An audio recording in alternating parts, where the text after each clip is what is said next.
We say a good evening to our first guest. We're talking to Dr. David Lee, Pointe-a-Pierre MP and UNC Shadow Minister of Energy. Pleasant good evening to you, Mr. Lee. Good evening to you, Mikee K, and your listeners and viewers out there. Yes, thank you. Always a pleasure, always a pleasure. Thank you so much. Always a pleasure to have you on. Well, a lot was said yesterday, and we're going to try to see how best we can bring some clarity to those folks who are still wondering, whether or not their standard of living is going to change in any which way. According to the minister, and I'm going to write up your feel, he said, in the past 8 years, our energy sector has faced substantial shocks, not only in volatile prices, but also in production declines. The prevailing conditions have made it necessary that we take action to stabilize our energy sector. And of course, he went on to, lay praises on the Prime Minister and, of course, Stuart Young, Minister of Energy and Energy Industries, for taking the helm in reversing these oil and gas production trends. Manatee project, and also, of course, he mentioned the Dragon gas field. In 2017, they negotiated a commercial term sheet with Venezuela to develop the Dragon gas field, and all of these Started tonight, Mikee K. In the past 8 years, under this PNM government, led by Prime Minister Rowley, his government has decimated our energy sector for the past 8 years. So, Minister of Finance Imbert coming to say yesterday, in a real painstaking, firstly, 4 hours and literally 50 minutes that Minister Imbert spoke for. And it reminded me of being in a dentist chair or any painkiller. It was very painful sitting down trying to listen to Imbert with his rhetoric that has, for the last 8 years, he has come once again yesterday, his 9th budget, to say literally nothing and give any hope to the people of Trinidad and Tobago. So for the last 8 years, they have decimated our energy sector, and it's shocking to hear Imbert now coming to say, after 8 years of destroying our energy sector, saying that they have stabilized the energy sector. They have done nothing in the last 8 years. So they didn't all realize they have to stabilize our oil production. Production in gas and oil for the last 8 years has been at its lowest in the history of Trinidad and Tobago, Mikee K. Alright, we are at our lowest end since 1949 in oil production. For 9 consecutive budgets, we had to listen to the Minister of Finance tell us they have stabilized the oil production, when in reality all they have done is decline after decline after decline.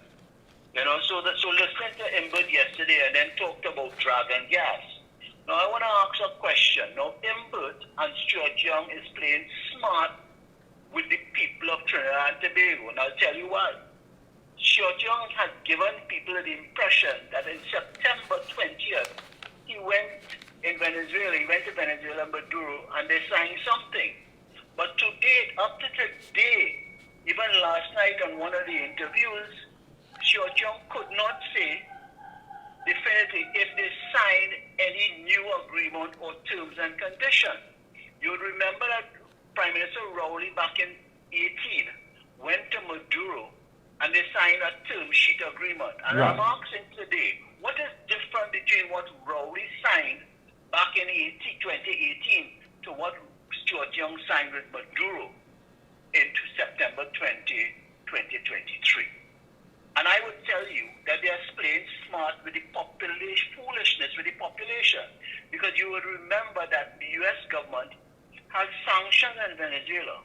They even said to us, if they're going to, if you want to deal with Venezuela, you can deal via non-cash items, meaning you cannot pay hard currency for whatever you're trying to arrange with Venezuela. That's what it is in a nutshell. So we are asking Stuart Young, the media is asking Stuart Young, tell us, what are these terms and conditions that are different than what Prime Minister Rowley signed in 2018? And I will tell you, from what we have, there's nothing new. There's nothing new. So if you read Imbert's statement on Dragon gas, on page on page 60, let me just get it for you. Go right ahead, yeah, because we want to get some clarity on this, because go ahead. I want to quote what he said on the Dragon gas in his statement in thing. And I want to quote, and I quote, Mikee K, Yeah. as a public knowledge, our diplomatic initiative in the United States and Venezuela has been very successful, clearing the way for the September 20th, 23 signing of an agreement with Venezuela to develop the Dragon gas field. So, hear the word, signing of an agreement with Venezuela to develop the Dragon gas field. Those were the same words Prime Minister Rowley used back in 2018. And I go on and I quote, the Minister of Energy deserves special commendation for the remarkable achievement. What achievement? We don't know. This represents the first step. This represents the first step in bringing gas from the Dragon field to our facilities for processing and exporting. No timeline, no clarity on the agreement. Yeah, and that's where things get a bit cloudy, because right there what you're saying, the paragraph after that says, we are moving at full speed to secure gas to the market and to return our LNG and petrochemical plants to higher production levels. And the Dragon field is estimated to have 4.2 trillion cubic feet of gas, equivalent to 1/3 of the total gas reserves of Trinidad and Tobago. And that's where it gets cloudy. I mean, something was signed. What is the duration that we're looking at as far as having anything that is going to be beneficial to the people of Trinidad and Tobago? That in itself is not clear, but it goes on to say that they are moving fast. Moving fast at doing what? Correct. And I want to go down that same page, Mikee K. Now they have switched.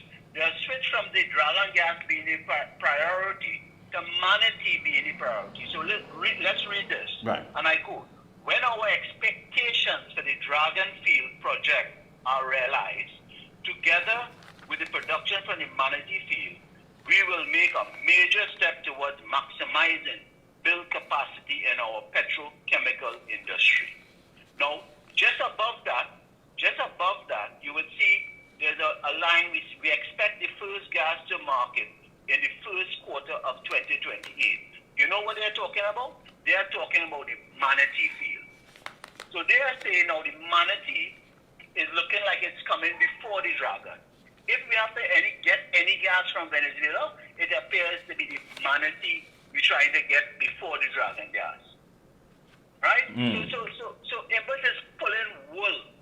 He's like a snake oil salesman, Mikee K. You know, in a good Western, you see a snake oil salesman. They could sell ice to Eskimos. Yeah, but I think there's too much information out here for the general public not to try to connect the dots to see where it makes sense. I mean, he did go on to say that a supplemental petroleum tax, and he proposed to increase the sustainability incentive from 20% to 25%. With respect to the rate of supplemental petroleum tax for any mature marine or small marine oil fields. And of course, he says that this will encourage smaller oil producers and lease operators in small and mature marine oil fields to go ahead and give them an incentive further as far as production. Mikee K, what Imbert has done yesterday is fiddle with tinker with the SSS, the petroleum tax as an incentive. Last year he bought another twister, and it had failed. It had failed because it was so convoluted. It became difficult for the energy companies to be attracted by it. And I will speak more of that in my budget debate. So he has said to the energy companies that there is some incentive, but these things are so convoluted that even Imbert doesn't understand what he's putting out there. I will tell you that. He doesn't understand that. But let me ask you something. Is this basically for those established companies, or are there, as far as the newcomers who are in this arena? And the reason why I say that is because we know for a fact that since the closure of Petrotrin, there have been new players, new contractors, people who have no history of being anywhere close to the energy industry, but they're there. I mean, some of them even have fried chicken franchises, and people are asking, how did they get in? Did they buy those companies for pennies on the dollars and are now, dealing with it? Has there been an incentive for them again, this special selected group of people? Well, I can't say for sure, but anything with input bring in and discount, there's always some hidden agenda behind it. But I just want to say that Imbus and Stuart Young, they really have done they have butchered our energy sector. And they're trying to play smart with foolishness. They have decimated our energy sector. And the list goes on and on. I mean, just look at the downstream industry and Point Lisa's Mikee K. They have decimated that because of the lack of gas that they have provided with this, to the downstreamers. Right, so that it is atrocious of what they have done, and for him to come yesterday and give this impression that they're doing all in his power after 8 years. After 8 years, Mikee K, just last week or about 10 days ago, they signed off on deep water bidding with Shell and BP. Right. After 8 years, this is their first issuance of deep water bids and blocks in our territory after 8 years. If Kamla Prasad Desessa and Kevin Ramnarai did not do the work that was done between 2010 and 2015, we as a country would have been in a much worse position than we are today in oil and gas. Right? This government has done nothing in 8 years to attract our energy players to drill for oil and gas. They have not incentivized the players for the past 8 years. That is why you see in the papers 3 big energy companies have left our shores for Guyana and Suriname. People like Halliburton, Baker Hughes, Schlumberger, Exxon, and the list goes on and on and on. And it is ironic and foolish that Imber could come yesterday and say they're doing such a great job in the energy sector. Right?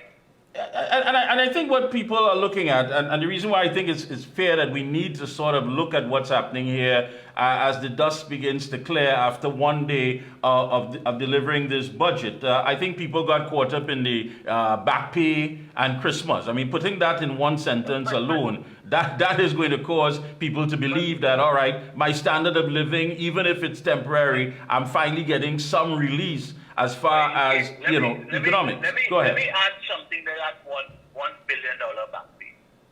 This $1 billion back pay is foolishness by Imbut again. Those unions that would have signed on the 4% prior to September 30th, 2023, they would have signed off accepting the 4% in the last fiscal, right, in 2023 fiscal. Why Imbut did not pay these people what they're supposed to have gotten back in May when they signed off on the agreement? Imbut, by right, should have paid these people their back pay since May and June of this year in the last fiscal. Why did he wait now yesterday in his budget presentation to dangle that carrot? He's being disingenuous to the people of those individuals who signed off and accepted the 4% pay increase. And those unions, those people should have been paid when they signed off on the agreement in May and June of the last fiscal of this year. They should have gotten new salary at the new agreements, and they did not. So Imbut has waited till this budget to give the appearance to the people that they're going to get back pay for Christmas, right? When they should have gotten that back since May and June of this year. But why did he do that? It's because, again, he's trying to break, in my view, put the PSA union members against each other. Because the PSA did not sign up and have not accepted that 4% pay increase because they find it is too little Yeah. for the people given the inflationary Yeah. issues and so forth. So what they are doing now, Inbud is saying to the people who have accepted, look, you see, you're getting a back pay and you are not getting that. So go to your union and tell them accept for 4%. And that has been, yeah, you're right, and that has been the discussion quite recently as far as the PSA. Again, he said that crude oil, and this is something that we've seen throughout the entire presentation yesterday. He said that crude oil has always been an important revenue earner for our country. Production, which had declined during the COVID-19 pandemic, is rising and has been averaging approximately 56,000 barrels per day in 2023. Now, we keep hearing about COVID, but a lot of these things were already taking place before the pandemic. Is that correct?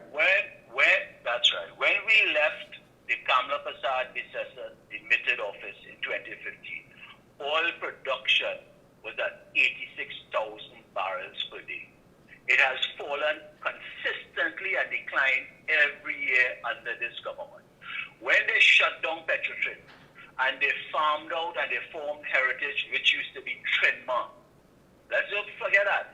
Heritage today is Trinma under Petrotrin. And they said to the country and the population, we will increase our production because we no longer have the refinery and the issues of the refinery. We will increase our oil production. They have been steadily declining and have reached a bottom lower figure of about 56,000 barrels per day from when Kamla demitted office, Kamla Prasad demitted in 2015 was about 86,000. Today it is about 56.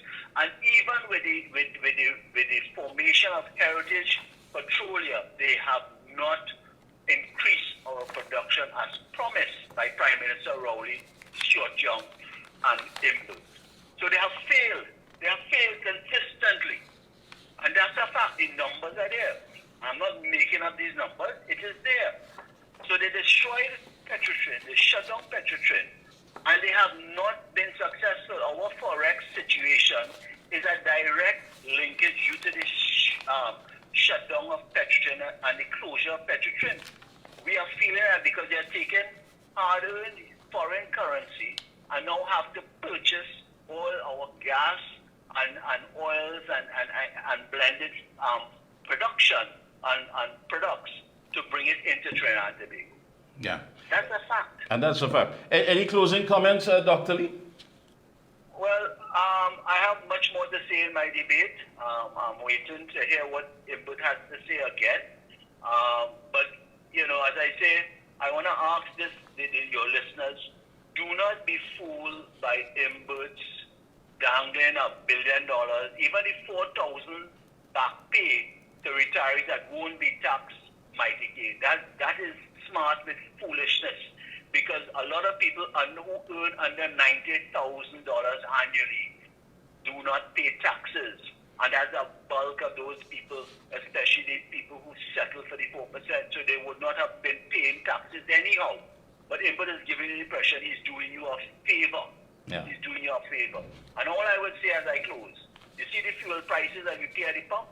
Those prices should have been lowered in this budget that was presented yesterday. And I will state that case when I debate that once our debate starts off on Friday. All right. Thank you so much for taking time out. It's been a pleasure as always. You've been very insightful, giving us some information, and all the best to you and your entire team. Thank you again. Thank you, Mikee K.